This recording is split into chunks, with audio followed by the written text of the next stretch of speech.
warahmatullahi wabarakatuh. Halo Sobat Cerdas, kembali lagi dengan saya Dewarda dengan NIM 24210068 dari Program Studi Pendidikan Bahasa dan Sastra Indonesia di Institut Keguruan dan Ilmu Pendidikan Siliwangi. Nah, di sini pada kesempatan kali ini saya akan mempresentasikan hasil analisis saya terhadap fenomena yang terjadi di lingkungan sekitar, yaitu pengaruh bahasa gaul dalam komunikasi sehari-hari di kalangan remaja, studi kasus kata baper. Nah, jadi mempelajari morfologi dalam konteks bahasa Indonesia saat ini sangat penting diteliti, terutama dengan adanya perkembangan pesat dalam penggunaan bahasa di kalangan remaja. Morfologi merupakan cabang linguistik yang mempelajari struktur kata dan pembentukan kata, membantu kita memahami bagaimana kata-kata dibentuk, diubah, dan digunakan dalam komunikasi sehari-hari. Di era digital dan globalisasi, interaksi sosial semakin intensif dan cepat. Perubahan dan penggunaan bahasa menjadi hal yang tidak bisa dihindari. Salah satu contohnya dari perkembangan ini adalah penggunaan bahasa gaul, yaitu istilah baper, yang merupakan singkatan dari bawa perasaan. Istilah ini telah dimasukkan ke dalam Kamus Besar Bahasa Indonesia dan didefinisikan sebagai terbawa perasaan, berlebihan, terlalu sensitif dalam menanggapi suatu hal. Nah, dengan menggabungkan suku kata awal dari kata bawa dan perasaan masing-masing dengan suku kata pertama pa dan per digabungkan sehingga menjadi konsep kata baru, yaitu kata baper. Let's go! Kamu itu tuh gak usah baper. Kenapa harus baper? Kalian pernah gak sih karena dicie-ciein jadi baper? Padahal tadinya sebelumnya gak baper nih sama ini orang. Kayak temen-temen, kok gue jadi baper gini, demen sama dia? Oh, apa iya? Dikit-dikit kesindir, dikit-dikit baper. Ingat, tidak semua yang orang lain posting itu untukmu. Kalau kamu baper sama cowok virtual, aku tebak. Cara buat orang baper. Jadi, kalau misalnya kalian tuh kayak lagi ngechat sama mereka, tuh kayak ngomong sama mereka, usahain panggil mereka tuh sama namanya. Kamu aja boleh pura-pura sayang. Masa aku nggak boleh pura-pura baper? Kita mencari sahabat tuh adalah sahabat yang tidak baper lah. Iya, Karena kalau sahabat baru kita omelin dikit atau baru kita sentil dikit langsung baper, langsung gak jadi sahabat, itu bukan sahabat. Nah, teman-teman, kata baper kerap digunakan oleh kalangan remaja yang digunakan dalam percakapan sehari-hari. Tentunya istilah ini kerap ditemukan, baik itu di media sosial ataupun dalam percakapan sehari-hari atau interaksi secara langsung. Misalnya nih, seorang remaja mengunggah postingan di Instagram dengan kalimat, "Aku baper banget diberi bunga," atau "Aku baper dengan lagu ini."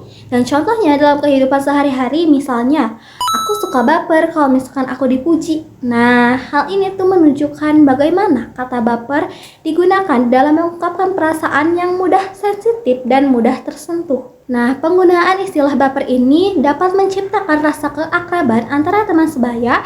Istilah ini seringkali untuk menjelaskan respon emosional terhadap situasi seperti film, drama, lagu, atau bahkan perlakuan seseorang yang membuat hati tersentuh. Nah, fenomena penggunaan bahasa gaul dalam istilah baper dapat dijelaskan dalam tataran linguistik, yaitu morfologi. Suhardi 2014 di halaman 23 menjelaskan bahwa morfologi sebagai subbidang linguistik yang mempelajari masalah struktur kata.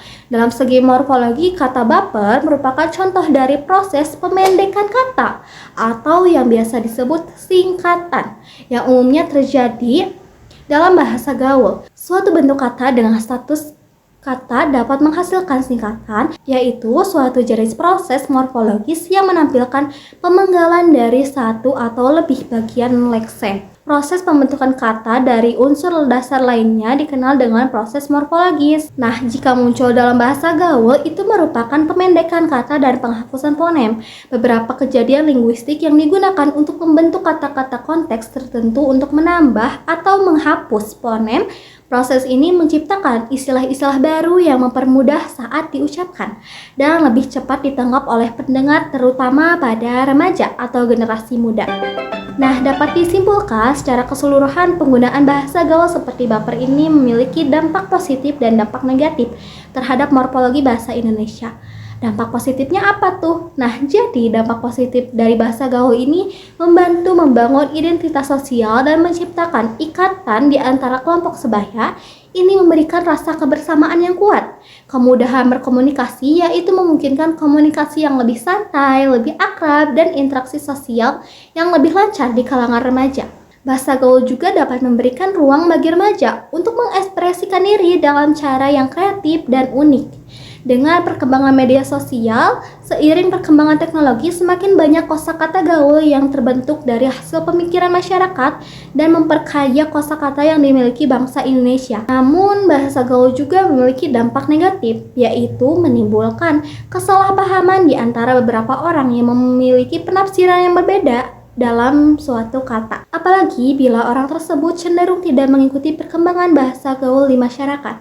Dengan penggunaan bahasa gaul yang berlebihan dalam kehidupan sehari-hari juga dapat menimbulkan kesulitan dalam menggunakan bahasa Indonesia yang tepat di situasi formal loh teman-teman. Nah, hal ini tuh terjadi dikarenakan kita sudah terbiasa dengan kosakata dalam bahasa gaul dan cenderung jarang menggunakan bahasa Indonesia yang baik dan benar dalam kehidupan sehari-hari. Maka dari itu, untuk menjaga keseimbangan penggunaan bahasa ini sangat penting untuk mengedukasi generasi muda atau remaja tentang penggunaan bahasa yang tepat sesuai dengan konteks serta menjaga pelestarian bahasa Indonesia baku dalam komunikasi formal. Nah, itu merupakan paparan dari hasil analisis saya dalam tataran linguistik morfologi, yaitu pengaruh bahasa gaul dalam kehidupan sehari-hari, yaitu studi kasus kata baper. Semoga penjelasan atau paparan dari saya bisa bermanfaat untuk kita semua. Mohon maaf apabila ada kesalahan kata. Wassalamualaikum warahmatullahi wabarakatuh.